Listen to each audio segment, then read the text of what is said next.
If you don't know, now you know. It's true. Your friends, family, and loved ones will be the first ones to try and talk you out of greatness. When you're ready to do something and try something new that's out of your comfort zone, that's out of your norm, it's always the one you're dating, the one you're married to, the one that's in your family, your friends in your immediate circle, that will always try and talk you out of doing something special and significant. Without having fear and rejection, without having fear of the word no. Do you know how many people have had visions, ideas, and huge career moves that they were about to make, and they allowed the word no to stop them from changing the landscape of their life and their family lives? So many people are afraid of rejection and the word no. It is the saddest shit I've ever witnessed in my life.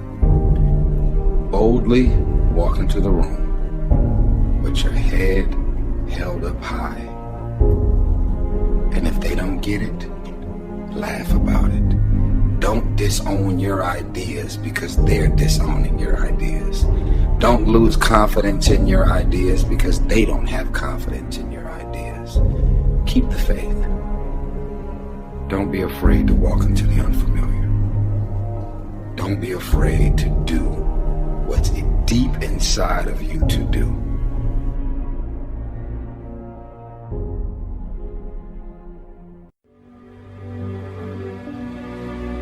Some decisions are major decisions. And also there are a lot of small decisions that we don't make, that they tax our minds, they drain our energy, they create a lot of anxiety and nervousness and mental torment because we don't take care of it. We decide not to decide, which is a decision. Deciding to decide, to act, is a major, major challenge for all of us at different points in different areas of our lives. And there are things that happen to us along the way, experiences that we have that prevent us from working through the mental block of acting, of doing those things that we know we ought to do. And so what I want you to think about is, what is there that you know you need to do, that you want to do this, but for some reason or another, you've been holding back? Why don't we take action? Fear. What do we got to do to get ourselves to do it? We got to make sure that we push ourselves through it by making a decision. The point in which change happens is a decision. Every change in your life that you want will come from something simple, a decision. A definite purpose must be accompanied by a definite plan for its attainment, followed by appropriate action. Now, you have to have a purpose, you have to have a plan, and you have to start putting that plan into action. If you think trying is risky, wait till they hand you the bill for not trying. If you think investing is risky, wait till you get the tab for not investing. See, it's all risky, and if that's the way it's going to work out, let's give it a go. Right, that's what it's for. Give it a go. Make a choice, right? Just decide what it's going to be, who you're going to be, how you're going to do it. Just decide. This is what I believe, and I'm willing to die for it. The only thing is, if you're trying to get there, you cannot stop believing in any way.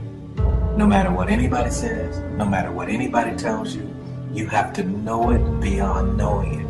It is a feeling. When something is for you, this is how I knew it was for me. When something is for you, there's a feeling that is deep down inside of you that will not allow you to let it go. It will keep you going when you can't even keep yourself going. Because there comes a time in your life where you've worked and you've stressed and you tried to get there and you couldn't on your own, but you have a dream. And that dream has to take on the belief for you because you can't do it by yourself. So what I would tell you is this: don't stop. Narrow your focus to one idea, one, and make it work. That will give birth to all the others. Don't try. Dude, forget about trying. Forget about making an attempt. Forget about testing it out. Although you may not end up in the profession or in the area that you're starting out, you don't want to go halfway.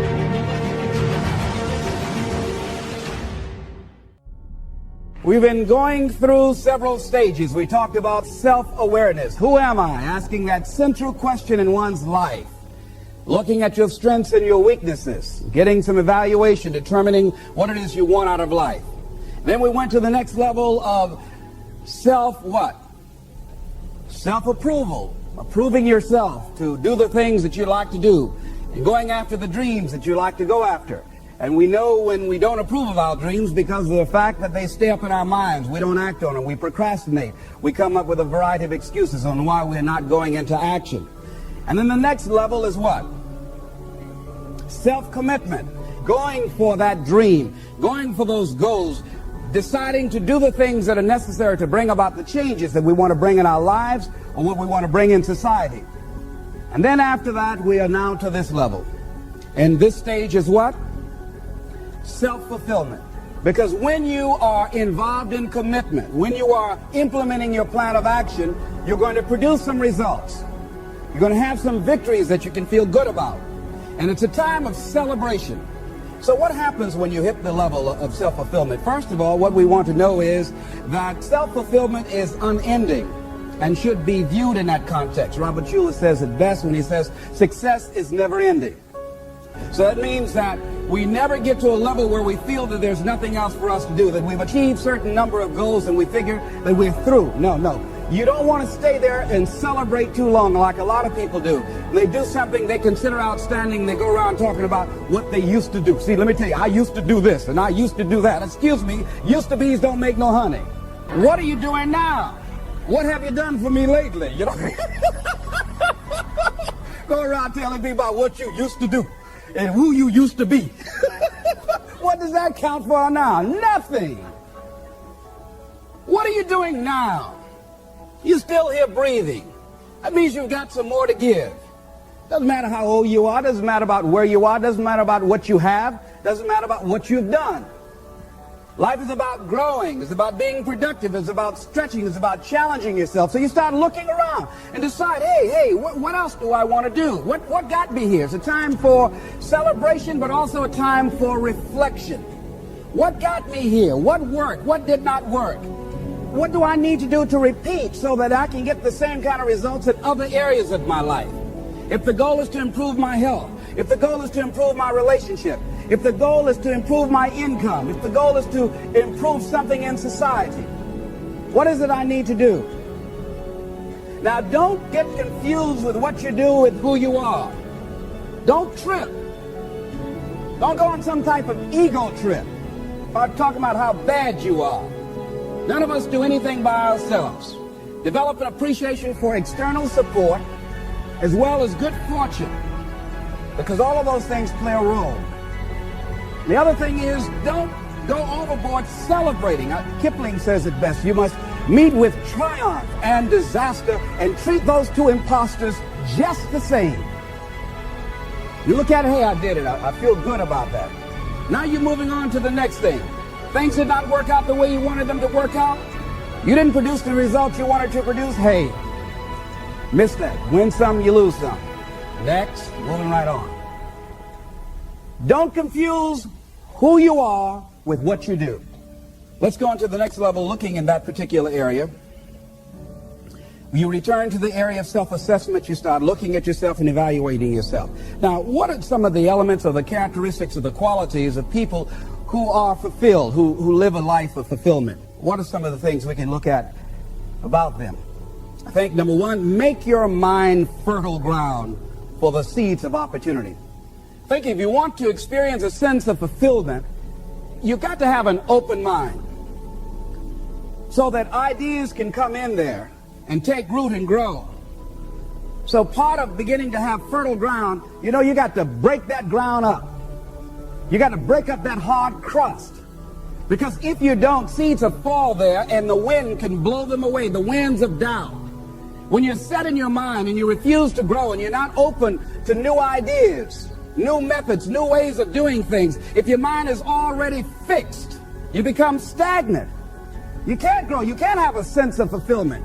You become extremely cynical and negative about everything. You know it all.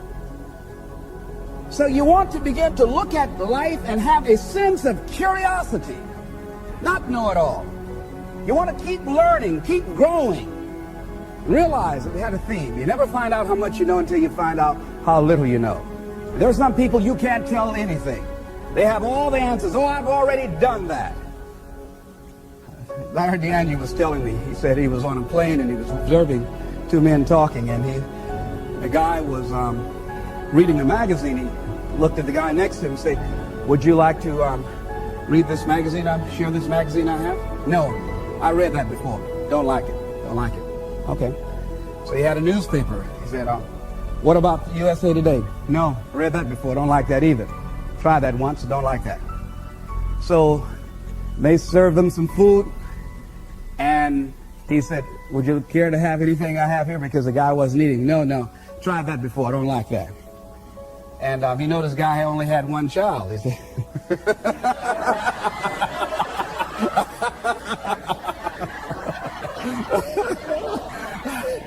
what Larry was trying to say is that a lot of people go through life prejudging things. How many of you don't like buttermilk? Raise your hands, please. How many of you raise your hands and never taste buttermilk, please? And I'm one of them. I just don't like the way it looks, all right? I might be missing out on something, all right? So many of us count ourselves out of things prematurely. You don't know what the possibilities are up in there. So you want to be open, you want to continue to learn, you want to continue to grow, you want to begin to know that there are unlimited ideas out here waiting for you to latch on to them. And if you don't take advantage of them when they come your way because you're so close-minded, do understand somebody else will. We've all had ideas that we did not act on and looked around and somebody else had the idea and gone with it. So be open and receptive. Next thing, in order to live a fulfilling life, become involved in life. Live your fantasy. Most people go through life not living their fantasy, sitting up in the bleachers, looking out on the field, looking out into the arena, wishing that they were down and just fantasizing, seeing themselves running with the ball. I used to do that. I used to always see myself at a basketball game, 1 second to go, Les Brown comes down court and looks to his right, looks to his left. He's the only one that can do it. The basket goes in, Les saved us, and people picked me up and carried me off. But I never went out and did it. Decide to live your fantasy.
you.